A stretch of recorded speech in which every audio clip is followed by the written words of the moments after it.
But the safety,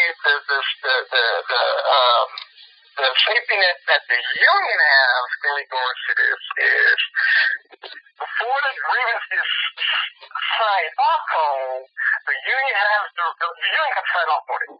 And the only thing that the union refused to sign off on it, and let me tell you the difference is, the union cannot sign off on a grievance that is not contractual.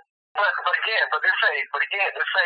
you ask for a resolution that's definitely within the bounds of the contract, the union should have no cause but to sign off on it. Because if anything, you would think anyway, if management is willing to sign off on it, the union should just shut the fuck up and sign off on it, period, too. Because if the post office is willing to sign off on it, and you agree with them signing off on it, then the union has got to come in and just read, make sure it's uncontractual. I mean, that is not that is compliant with the contract.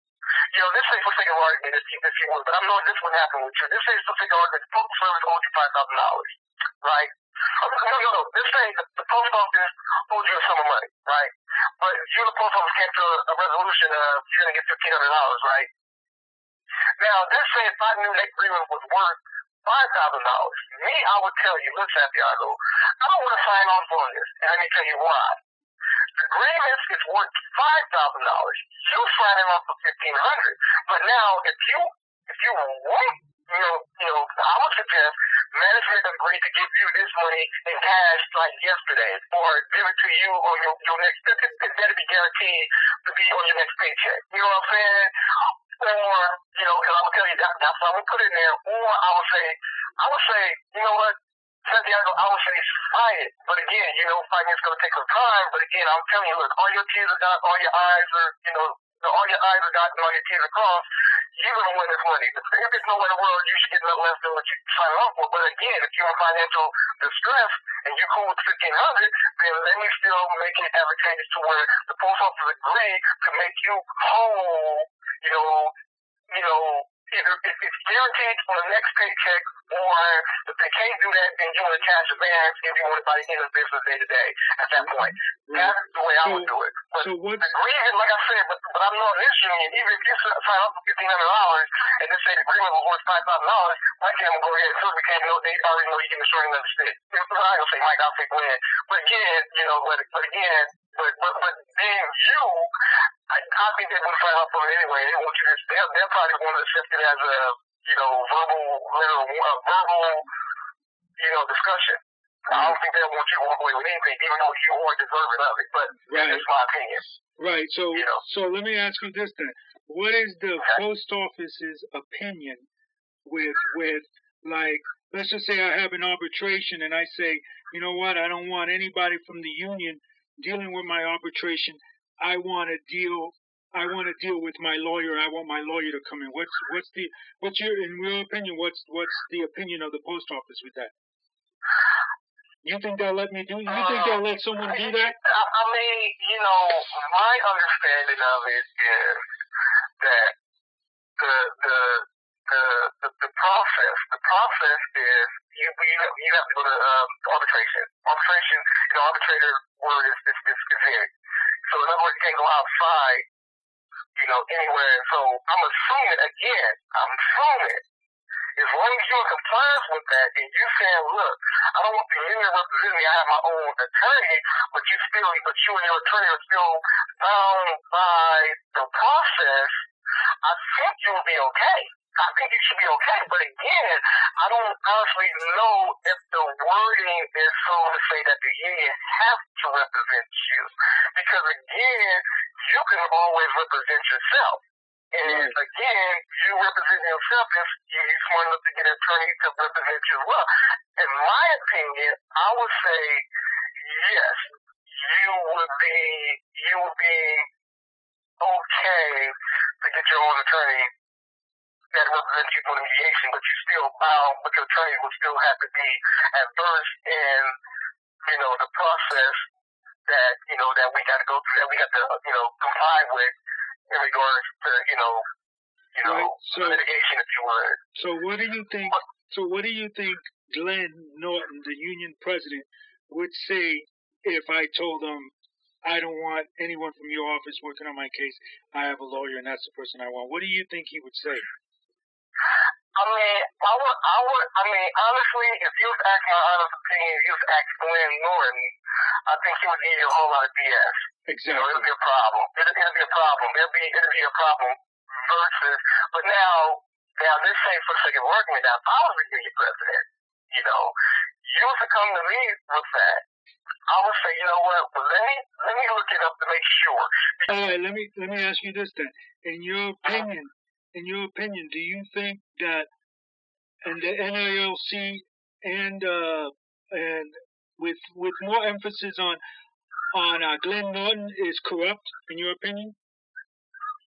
Yes. Well, it depends how you define corrupt. Now, if you were to say they have biases against certain letter carriers, against certain races, I would say absolutely. If you were to ask me, do I believe they are racist, discriminatory towards their decision, when they make any decisions, who to represent, how to represent this and that, I would say yes. If you were to say, do you believe that the NLAC serves the people of color best interest, I would say no, I do not. And if you were to, have me to elaborate a little bit, my opinion would be, in my humble opinion is, I believe that it's a racist organization that's going to do the bare minimum for certain members, meaning depending on your race, your color, your ethnicity, your religion, that. Absolutely. That's my humble opinion. Absolutely. Do you feel that the United States Postal Service railroads employees by coming up with fake charges against them, and the union helps that by not grieving it properly?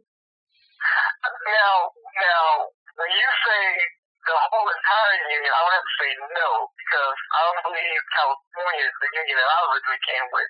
No, they're going to do what's the best interest of the carrier. But out here in Nevada, Las Vegas, Motor City, and Henderson, I would say yes. I believe that the union and the Postal Service are in cahoots with each other, making deals that is going to most likely penalize the letter carrier, and especially if the letter carrier is, of color. Absolutely without a doubt. So, when you talk about, Branch 4502 out here, where we at, in the United States Postal Service, absolutely. Are they in cahoots with each other? Yes. Are they maliciously and blatantly, in my opinion, violating the contract and coming up with false charges and things of that nature and making deals, that don't serve the carrier's best interest? Especially when it comes to people of color, absolutely, I agree. Absolutely, I believe that. Can I ask you one more question? Do you know of anyone personally that this has occurred to? Absolutely, yes. Is it just one isolated incident? Okay, you did. Okay, you answered my second question.